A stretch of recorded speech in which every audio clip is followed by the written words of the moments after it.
जो भी कोई व्यक्ति ऐसे तीर्थों में जाता है जहाँ माँ भगवती गंगा बहती है, स्नान की तो बहुत बड़ी बात हो गई है। स्नान यदि कर लिया है तो अश्वमेधस्य यज्ञस्य, यदि उस व्यक्ति को यह सौभाग्य मिल गया है, उसने गंगा में डुबकी लगा ली, स्नान कर लिया है, अश्वमेधस्य यज्ञस्य फलम प्राप्नोति मानव। भगवान व्यास ने लिखा है उस स्त्री पुरुष को तत्काल अश्वमेध यज्ञ करने का फल प्राप्त हो जाता है। गंगा स्नान की इतनी बड़ी महिमा है। एवं भूतम न जानन्ति मोक्ष अपेक्षणिका नरा। मोक्ष किस किस से होता है? भगवान व्यास कहते हैं बहुत सी चीज़ें हैं, लेकिन उसमें माँ गंगा के स्नान की जो महिमा है वो बहुत विशेष है।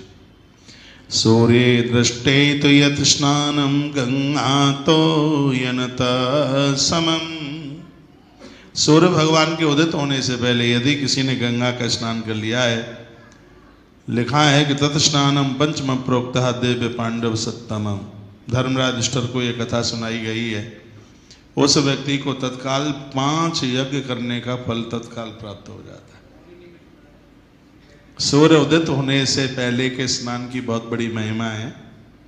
सूर्य बाद में निकला है और स्नान पहले हो गया है, तो जो 5 यज्ञों की बात कही गई है उन्हें वह 5 यज्ञ करने का तत्काल फल प्राप्त हो जाता है। 5 यज्ञ में एक ब्रह्म यज्ञ है, बड़ा अद्भुत है, एक देव यज्ञ है, भूत यज्ञ है, अतिथि यज्ञ है उसमें।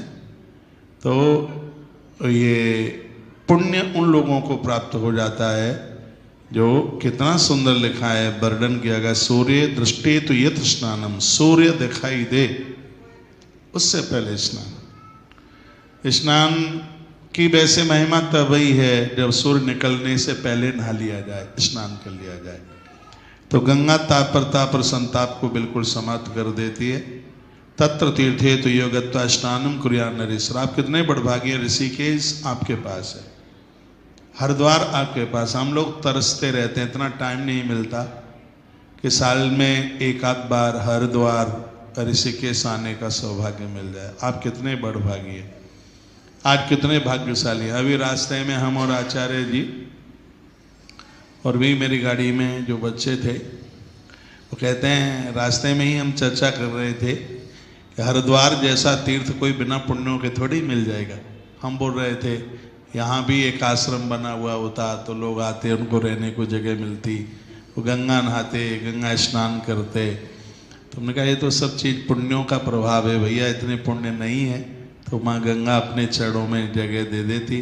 लेकिन यह मुझे लगता है कि जब मैं बूढ़ा हो जाऊंगा तब गंगा जी का सानिध्य जरूर प्राप्त होगा। बिल्कुल। बचपन में यमुना, जवानी में माँ नर्मदा। नर्मदा की बहुत भारी महिमा है, बहुत ज़्यादा विशेष। नर्मदायाम महापुण्यम भृगु तीर्थ समीपतः। माँ गंगा ने भृगु तीर्थ में आकर के नर्मदा के किनारे माँ गंगा ने तप किया था। तो इतना अच्छा वर्णन किया है, बचपन में यमुना का सानिध्य मिल जाए। हम लोगों को बचपन में यमुना का सानिध्य मिला है। वृंदावन में तो यमुना यमदूतन तारते है, माँ यमुना का किनारा मिला है। आप में से जो भी जन वृंदावन, आप वृंदावन आए होंगे, आश्रम कौन कितने जन आए हैं? मेरी एक दीदी वो वहाँ अभी मुझे श्री द्वारका जी में थी, आप ही तो थे द्वारका में, तो आप अकेले थे और आप बड़े चिंतित हो रहे थे कि मेरी ट्रेन रात को है। आश्रम से कोई छोड़ने गया था कि नहीं? मैंने बोल तो दिया था। आप कैसे पहुँचे आश्रम तक? हाँ, आपको ही बोल रहा हूँ, आप ही तो थे, आप नहीं थे, ये थी दे दी थी। तो आप नहीं है ये इधर गौ माता की सुनने आश्रम गए थे, कोई गया था छोड़ने? क्या व्यवस्था बनी? अच्छा अच्छा, कोई दिक्कत तो नहीं हुई थी? चलो बैठिए। तो वृंदावन आश्रम यमुना के किनारे है। बचपन में यमुना, जवानी में नर्मदा। माँ नर्मदा का सानिध्य साथ। तो आश्रम ने एक गौशाला माँ नर्मदा के किनारे बनाई है। कभी आपको मौका सौभाग्य मिले, कैसे भी वैसे मैं उसके ऊपर काम कर रहा हूँ कि भक्तों को बहुत जल्दी एक माँ नर्मदा की परिक्रमा लगवाई जाए, क्योंकि ऐसी नदियों में एक माँ नर्मदा है जिसकी प्रदक्षिणा की जाती है, जिसकी परिक्रमा की जाती है। पापी लोग नदियों में स्नान तो ऐसा वर्णन है, अपराधियों के अपराध तो नदी को लगते ही है। तो माँ गंगा बैसाख शुक्ल पक्ष सप्तमी को नर्मदा नहाने के लिए जाती है, ऐसा बताते हैं। फिर माँ अति से पवित्र पावन हो जाती है। तो माँ नर्मदा की इतनी बड़ी महिमा, युवा अवस्था में माँ नर्मदा का सानिध्य मिल जाए और वृद्धा अवस्था में माँ गंगा का सानिध्य मिल जाए। आप भाग्यशाली, 8 दिन में 15 दिन में आप हरिद्वार ऋषिकेश जाया करें। यहाँ तो नहीं गंगा बहती होगी, देहरादून में बहती है। हाँ, ऋषिकेश कितना दूर है? 40। हरिद्वार ज़्यादा होगा कुछ, हाँ 85। हाँ, तो भी मन बनाओगे तो कोई ज़्यादा ऐसा दूर ही नहीं है। तो बड़ी महिमा है। लिखा है तत्र तीर्थे तो योगत्वा स्नानम कुर्या नरेश्वर। आप साल में एक ऐसे तीर्थ में जाते हैं जहाँ माँ भगवती गंगा बहती है। तो वर्णन किया गया अश्वमेधस्य यज्ञ से, तत्काल अश्वमेध यज्ञ करने का फल प्राप्त हो जाता है। इतनी बड़ी महिमा है। ताप प्रताप संताप को समाप्त करने वाली माँ। मैया का आगमन धरती पर कैसे हुआ, ये भी कथा बहुत बड़ी है, बड़ी सुंदर कथा है। एक बाहुक नाम के राजा हुए थे, कोई संतान नहीं थी, उनको 2 पत्नियां थी, 2 थी। एक का नाम था केसनी और दूसरी का नाम था सुमति। ये 2 थी। और भगवत कृपा से हुआ यह है, हाँ, उनको एक बेटा हुआ जिसका नाम था सगर। समुद्र के किनारे इन्होंने तप किया, इसलिए समुद्र का नाम सागर हुआ। सगर को 2 पत्नियां थी, एक का नाम था केसनी और एक का नाम था सुमति।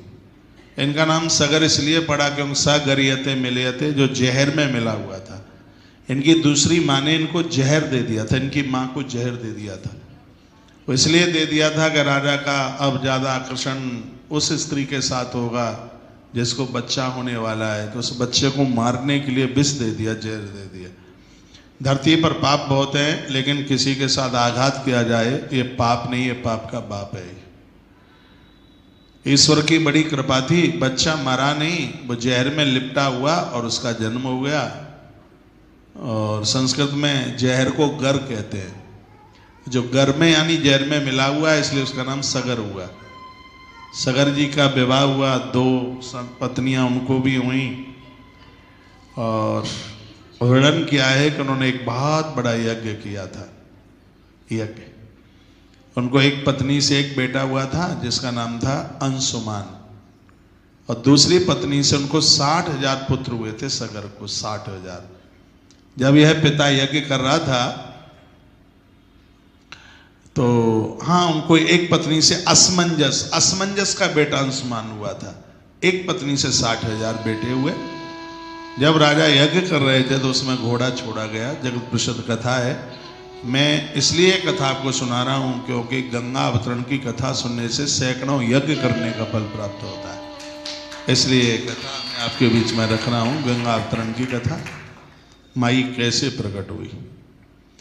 तो सगर के जो 60,000 जो बेटे थे, वो जो घोड़ा यज्ञ के लिए छोड़ा गया था, उस घोड़े को खोजने के लिए निकल पड़े। घोड़ा इंद्र ने बांध लिया था।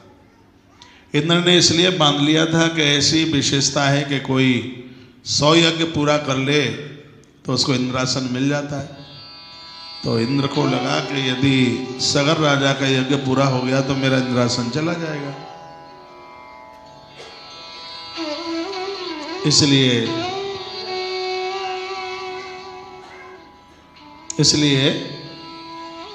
वो घोड़ा बांध लिया गया। अब सगर के 60,000 पुत्र गए और घोड़ा कपिल मुनि के आश्रम पर बंधा हुआ था।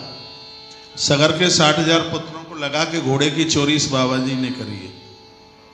तो बाबा को उन्होंने गाली गुलियां देना शुरू किया। और मैं बहुत बार कहता हूं कि संतों के साथ विवाद नहीं, संतों के साथ तो संवाद होना चाहिए। महात्मा कुपित हो गया, उनकी दिव्य ज्योत के द्वारा सगर के 60,000 बच्चे जल करके राख हो गए। यज्ञ अधूरा पड़ा था, सूचना मिली कैसा हुआ। असमंजस का बेटा हुआ अंशुमान, वो निकले पूर्वजों की खोज में। कपिल भगवान से मुलाकात हो गई, दर्शन हो गया। कहा गुरुजी घोड़ा कैसे आया, मेरे पुरखे कहाँ हैं? भगवान कपिल ने कहा बेटा तुम्हारे पुरखों ने मुझे गालियां दी थी, वो तो जल के राख हो गए, और ये घोड़ा इंद्र ने मेरे पीछे बांध दिया जाके। अंशुमान रो पड़े। अंशुमान ने कहा गुरुदेव मैं क्या करूं, मेरे पुरखे कैसे जीवित हों? तो महात्मा कपिल ने कहा इसका एक ही उपाय है, कैसे भी मां भगवती गंगा धरती पर आ जाए तो तुम्हारे पुरखे जिंदे हो सकते हैं। अंशुमान जी ने जीवन भर इस उत्तराखंड में आके तप किया, लेकिन गंगा नयन काम्य आया, गंगा जी प्रकट नहीं हुई। यहां तक कि अंशुमान का शरीर छूट गया। अंशुमान के बेटे हुए थे दिलीप। दिलीप को कोई संतान नहीं थी। दिलीप जी ने भी जीवन भर तपस्या करी मां गंगा को लाने के लिए, लेकिन मां गंगा नहीं आई। दिलीप को कोई औलाद नहीं थी, तो उन्होंने अपने गुरुदेव की गैया की सेवा करी, जिस गैया का नाम था नंदिनी। गाय की सेवा से तो सब कुछ मिल जाता है। इस बसुधा की ऐसी कोई भी चीज नहीं है जो गौ माता की सेवा से ना मिले। गाय को पशु नहीं, गाय को मां मान लें, हर साधना में सिद्धि हो जाएगी। गैया के खुरमे से, पांव में से एक चीज निकलती है जिसका नाम है गोरोचन। गौ माता के पांव से निकलती है वो। गोरोचन के द्वारा कोई भी मंत्र भोजपत्र पर लिख करके कलावे से बांधकर सामने रखकर यज्ञ में आहुति डालने से 1 महीने में सिद्धि हो जाती है। गोरोचन का इतना बड़ा प्रभाव है। और गोरोचन गौ माता के चरण खुरों से ही प्रकट होता है। गौ माता यदि किसी को अपनी जीभ से चाट ले, उसे सांपों का, बिच्छू का जहर नहीं चढ़ सकता, क्यों गौ माता की जिह्वा के ऊपर बाष्पी नाग रहता है। एक एक देवता गौ मां में विराजित है। धरती के वह लोग बड़े बड़भागी हैं, बहुत भाग्यशाली हैं, जिनके हृदय में गौ माता को स्थान है। आज देश में बहुत संत हैं, अच्छे अच्छे वक्ता लोग हैं, कथावाचक लोग हैं। यह मन में विचार कर लें कि हमें गाय को बचाना है। ज़्यादा नहीं, जितने भी धर्मवेत्ता लोग हैं, एक एक गैया अपने यहाँ रख लें। एक एक गैया से गैया बच जाएगी। लेकिन हो नहीं रहा है ऐसा। जिनके पास जमीन है, खेत खलिहान है, देसी गाय रखो। आपके घर की रोटी गौ माता को जाती रहेगी। गैया प्रसन्न होकर के सब कुछ दे देगी। राजा दिलीप को औलाद नहीं थी, 6 महीना नंदिनी गाय की सेवा करी, और उस गौ माता की ऐसी कृपा हुई, राजा दिलीप को एक बेटा हुआ। गुरुदेव वशिष्ठ ने उसका नाम भगीरथ रखा। भागीरथ नाम रखा, भगीरथ। बड़ा अनुभवी राजा था, बहुत तपस्वी था। इसको जब पता लगा कि मेरे पुरखे कपिल महात्मा की अग्नि कोप के द्वारा वो जल गए, तो इन्होंने इसी उत्तराखंड में आके, जहां जिस स्थान को आज गंगोत्री के नाम से जानते, इस मृत्यु लोक में मां गंगा ने सबसे पहले यदि कोई धरती को स्पर्श किया, गंगोत्री है, गौमुख से उतर के आई गंगोत्री। आप तो बिल्कुल उत्तराखंड के मुंह पे बैठे हैं, मुझसे ज्यादा तो जानकारी आपको है। आप बड़े बड़भागी, आप देवभूमि में हैं। गंगोत्री से लेकर गंगा जी गंगा सागर तक बहती है और जनहित जन कल्याण मां गंगा कर रही है। और यह तब भगीरथ ने किया और मां गंगा इतनी प्रसन्न हो गई। आज गंगा मैया अंबर आकाश में प्रकट हो गई और कहा, बेटा बरम ब्रोही, वरदान मांग, तुझे क्या चाहिए। भगीरथ रो पड़े, उनकी आंख में आंसू आ गए। कहा, मां, मेरे पुरखे, मेरे पूर्वज एक महापुरुष की कोपाग्नि के द्वारा जल के राख हो गए हैं। हे मां, आप कृपा कर दें, उन्हें जीवन मिल जाए, उन्हें जिंदगी मिल जाए। मां कृपा कर दीजिए।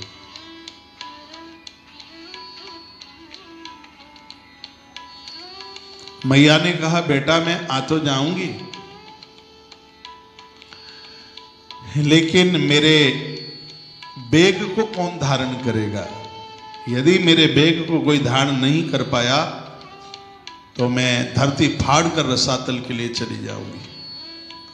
भगीरथ ने कहा, गुरुजी को पूछ के आता हूं। मां रुकिए, गंगा भक्ति है, भक्ति को कैसे धारण किया जाता है ये तो कोई गुरु ही बता सकता है, ये कोई संत, ये कोई महापुरुष ही बता पाएगा। ये उनको ही पता है कि भक्ति को कैसे धारण किया जाता है।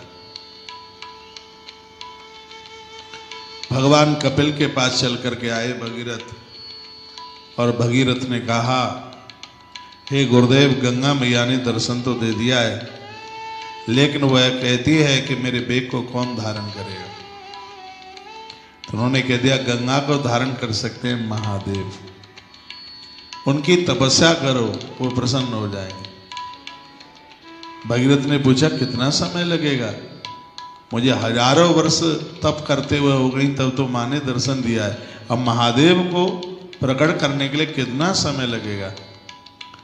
वो कहते हैं, देवताओं में शीघ्र ही प्रसन्न होने वाले कोई देव है तो महादेव है। आसुतोष तुम अब डरतानी, आसुतोष तुम अब डरतानी, आरती हरहूँ दीन जन जानी।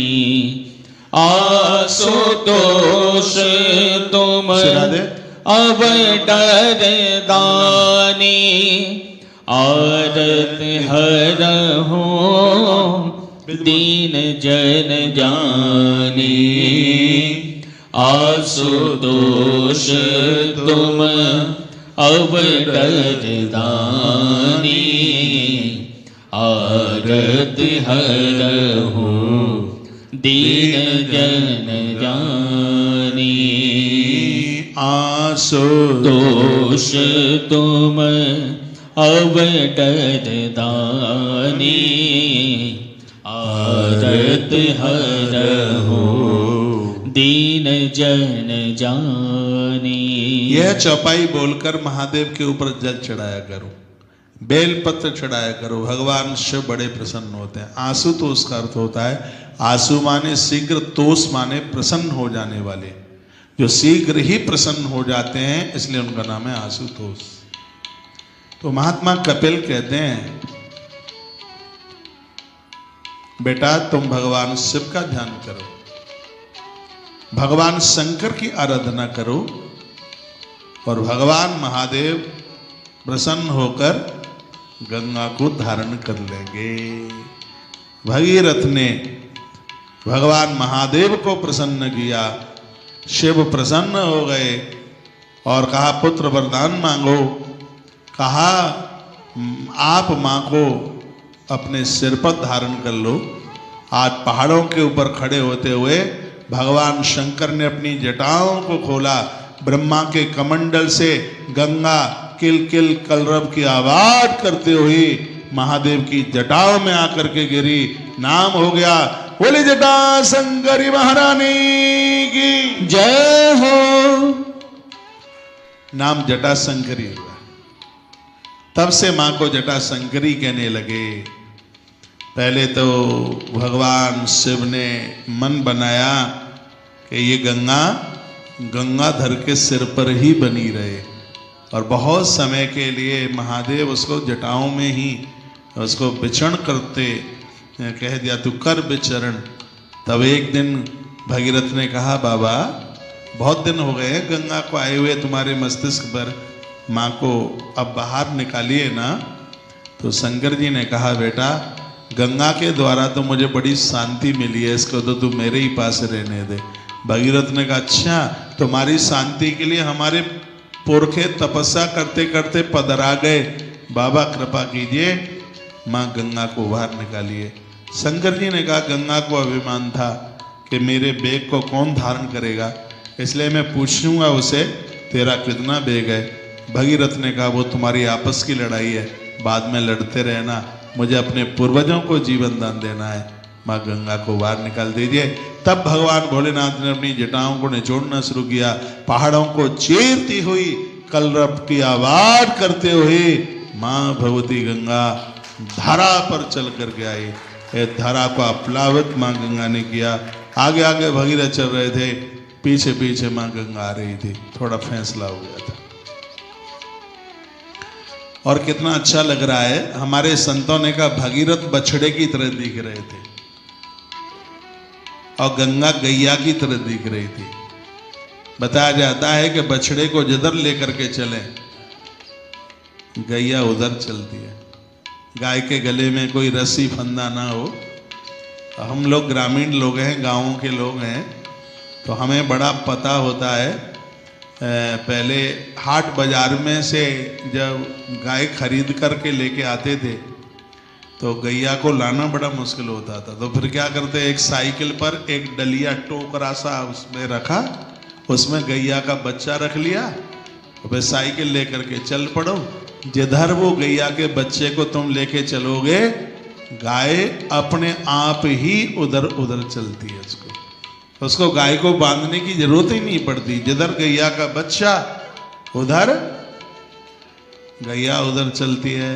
तो गंगा मैया का बच्चा भगीरथ जिधर जिधर चल रहा था, गंगा मैया वैसे ही पीछे पीछे चल करके आ रही थी। तो आगे थे भगीरथ, पीछे थी मां गंगा। रास्ते में एक प्यासा महात्मा बैठा हुआ था, बहुत लंबे समय से उसको पानी नहीं मिला पीने के लिए, तपस्या में था। लाखों वर्ष बाद उसकी समाधि खुली और समाता और उस महापुरुष ने आंख खोली तो प्यास लगी। अनुष्ठान के बाद प्यास लगती है, अनुष्ठान पूरा होने के बाद भूख भी लगती है। अनुष्ठान जैसे आप नवरात्रा का व्रत जब करते हैं तो जैसे ही नवमी आई और कन्या पूजन हुआ नहीं कि तुम्हारे पेट ने कुछ खाने को मांगा नहीं, भूख लगती है। तो बाबा का 1 लाख वर्ष का अनुष्ठान पूरा हुआ था। उन्हें तो बड़ी भूख लगी थी, उन्हें कुछ खाने को चाहिए था, उन्हें पीने को चाहिए था, तो और कुछ तो मिला नहीं। आवाज कड़कड़ की आवाज करते हुए गंगा माई आ रही थी और बाबा ने ऐसे चुल्लू लगाया। चुल्लू जानते हैं, ओक, ऐसे यूं करके बड़ा आनंद आता है ऐसे पानी पी के। दोनों हाथों से ऐसे एक हाथ से पानी पी के होठ गीले हो जाते हैं। जो लोटे में पानी भर के, गिलास का भी पानी उतना प्रभाव भी नहीं है पीने के लिए जितना लोटे से पानी पिया जाए, वो भी होठों पर लगा के, तो होठ लाल हो जाते हैं। तो वो तो अंजलि भर करके महात्मा जी पूरी गंगा पी गए। वो भगीरथ ने पीछे मुड़ करके देखा कि पीछे तो गंगा माई है ही नहीं। आवाज कम है, थोड़ा बढ़ाएगा सचिन, कहां से बढ़ेगा? तो गंगा मैया को वो ढूंढने लगे। भगीरथ मैया तो मिल नहीं रही थी, तो बाबा जी मिल गए। महात्मा का नाम था जहेनु। कथा बड़ी पवित्र है। मेरे सामने ग्रंथ रखा है, स्कंद पुराण है, और इसमें माँ गंगा के अवतरण की बड़ी अद्भुत कथा है। स्कंद पुराण है मेरे सामने। अब ग्रंथ में इसलिए रख लेता हूं कि आपको लगे कि सगरी बातें प्रमाणित हो रही है।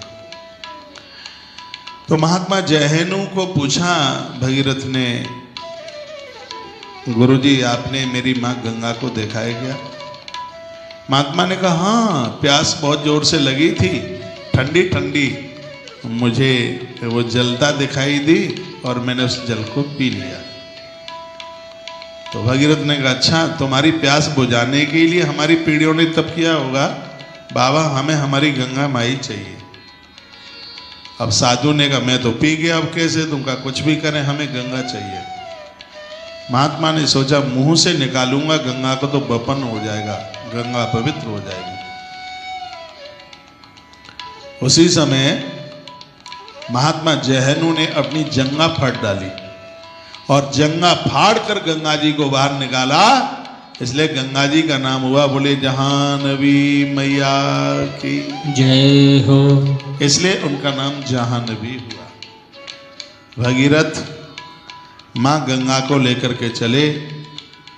गंगा का रास्ता यही था, उत्तराखंड से ऋषिकेश की तरफ आई, ऋषिकेश से हरिद्वार की तरफ आ गई। इधर यहाँ से ये मुरादाबाद होती हुई गंगा जी विंध्याचल पहाड़ के बगल से निकलती हुई बिहार में माँ ने प्रवेश किया। कलकत्ता से निकलती हुई माँ गंगा और आगे जाकर के जहाँ पर सगर के 60,000 बच्चे भस्म हुए, राख पड़े हुए थे, तो उस स्थान पर 60,000 बच्चों को जीवन दान देती हुई गंगा मैया समुद्र में जाकर के गिर गई। और जहाँ गंगा सागर में मिली है, आज उस स्थान को गंगा सागर के नाम से जानते हैं। इसलिए हमारे पूर्वज संत कहते हैं कि सारे तीर्थ बार बार, जब तक जिंदे रहोगे तब तक सगरे धरती के तीर्थ करते रहो, उससे जितना पुण्य मिलेगा गंगा सागर एक बार जाने से उतने फल की प्राप्ति हो जाती है। सारे तीर्थ बार बार, गंगा सागर एक बार। गंगा सागर की इतनी बड़ी महिमा। कुछ लोग साल में एक आध बार आपके घर आ जाएं तो आपको गंगा सागर नहाने का फल मिल जाता है। ये अभी मैं पीछे किसी कथा में बोल रहा था। ये 3-4 लोग हैं, इनका आना बहुत ज्यादा शुभ है। यदि ये घर आ जाएं, जिस दिन ये आ जाएं उसी समय समझ लो तुम गंगा सागर नहा के आ गए। कौन कौन है? बताया जाता है कि आपके घर में बहन का बेटा, जिसे भांजा कहते हैं, माताओं के लिए, पुरुषों के लिए बहन का बेटा भांजा, और माताओं के लिए ननद का बेटा, उसको भांजा कहते हैं।